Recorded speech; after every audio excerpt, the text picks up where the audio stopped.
اعوذ باللہ السمیع العلیم من الشیطان الرجیم من ہمزہ ونفخہ ونفثہ۔ سورہ الانعام کی آیت نمبر 112 اور 113 میں اللہ رب العالمین کا ارشاد گرامی ہے، اور اے رسول صلی اللہ علیہ وسلم، جس طرح یہ کفار مکہ آپ سے دشمنی کر رہے ہیں، اسی طرح ہم نے انسانوں اور جنوں میں سے شیطان قسم کے لوگوں کو ہر نبی کا دشمن بنایا تھا۔ یہ شیاطین دھوکہ دینے کے لیے آپس میں ایک دوسرے کے دلوں میں بری باتوں کو خوشنما بنا کر القاء کیا کرتے تھے، اور اے رسول صلی اللہ علیہ وسلم، آپ کا رب چاہتا تو وہ ایسا نہ کرتے، لیکن اللہ تبارک و تعالیٰ کے تمام کام قوانین فطرت کے مطابق ہوتے ہیں، کسی پر زبردستی نہیں ہوتی۔ لہٰذا اے رسول صلی اللہ علیہ وسلم، آپ ان کفار کو اور جو کچھ افطرا پروازیاں یہ کر رہے ہیں ان کو چھوڑ دیجئے، ان سے کنارہ کشی اختیار کیجئے۔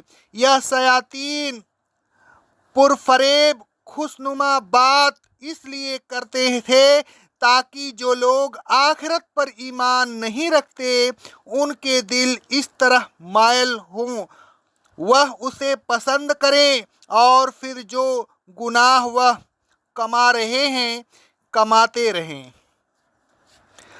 کفار مکہ رسول اللہ صلی اللہ علیہ وسلم کے سخت دشمن تھے، اور آپ کو روحانی اور جسمانی تکلیف پہنچانے کی کوشش میں لگے رہتے تھے۔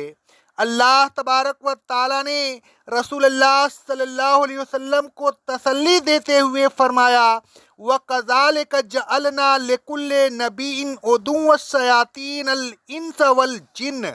اور اے رسول صلی اللہ علیہ وسلم، جس طرح یہ کفار مکہ آپ کے دشمن ہیں، اسی طرح ہم نے انسانوں اور جنوں میں سے شیاطین صفت لوگوں کو ہر نبی کا دشمن بنایا تھا۔ کوئی نبی ایسا نہیں گزرا جس کے ساتھ دشمنی نہ کی گئی ہو۔ یوحی بعضهم الی بعض زخرف القول غرورا۔ یہ شیاطین صفت لوگ دھوکہ دینے کے لیے آپس میں ایک دوسرے کے دلوں میں بری باتوں کو خوشنما اور وعیدہ زیب بنا کر القاء کرتے تھے۔ نبیوں کو تکلیف پہنچانے کے سلسلے میں ایک دوسرے کے مندر معاون تھے۔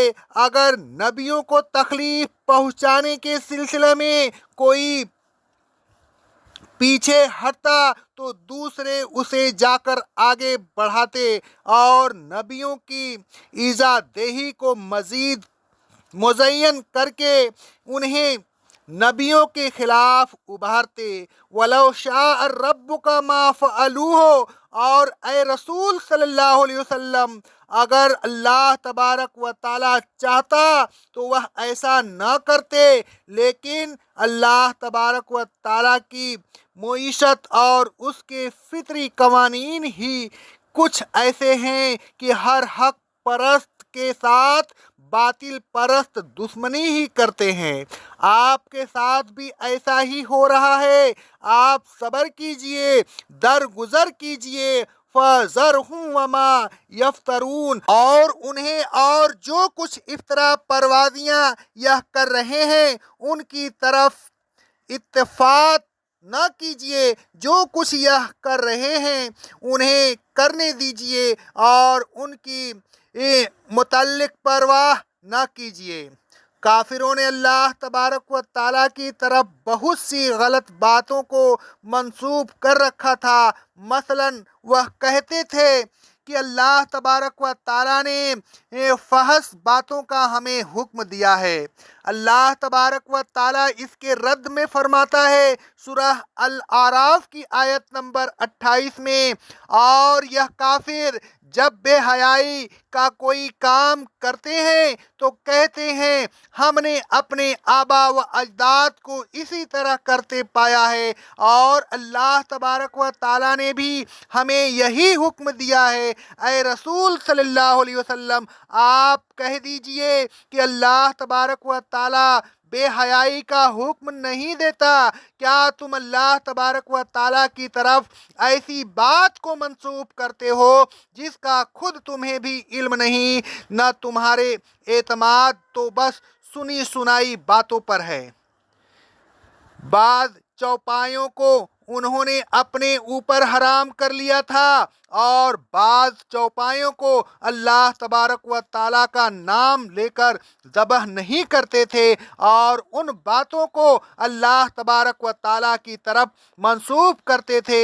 اللہ تبارک و تعالیٰ فرماتا ہے سورہ انعام کی آیت نمبر 139 میں، اللہ تبارک و تعالیٰ پر افطرا کرتے ہوئے کہتے ہیں کہ یہ جو پائے اور یہ کھیتی حرام ہے، اس کو کوئی نہیں کھا سکتا مگر وہ جس کو وہ اپنے دعوے کے مطابق چاہیں، اور بعض چوپایوں پر سواری کو انہوں نے حرام کر رکھا ہے، اور بعض چوپایوں پر بوقت ذبح وہ اللہ تبارک و تعالیٰ کا نام نہیں لیتے۔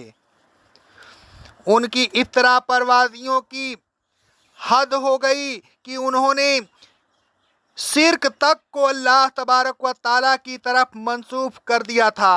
اللہ تبارک و تعالیٰ فرماتا ہے سورہ نحل کی آیت نمبر 35 میں، اور اے رسول صلی اللہ علیہ وسلم، مشرکین کہتے ہیں کہ اگر اللہ تبارک و تعالیٰ چاہتا تو نہ ہم اس کے علاوہ کسی کی عبادت کرتے، اور نہ ہمارے آبا و اجداد کسی کی عبادت کرتے، اور نہ ہم بغیر اس کے حکم کے کسی چیز کو حرام کرتے۔ اے رسول صلی اللہ علیہ وسلم، جس طرح کی حرکتیں یہ کر رہے ہیں اسی طرح کی حرکتیں ان لوگوں نے بھی کی تھی جو ان سے پہلے گزر چکے ہیں۔ آپ ان کی باتوں سے رنجیدہ نہ ہو۔ کافروں کی ان باتوں کی ذمہ داری رسولوں پر نہیں ہوتی۔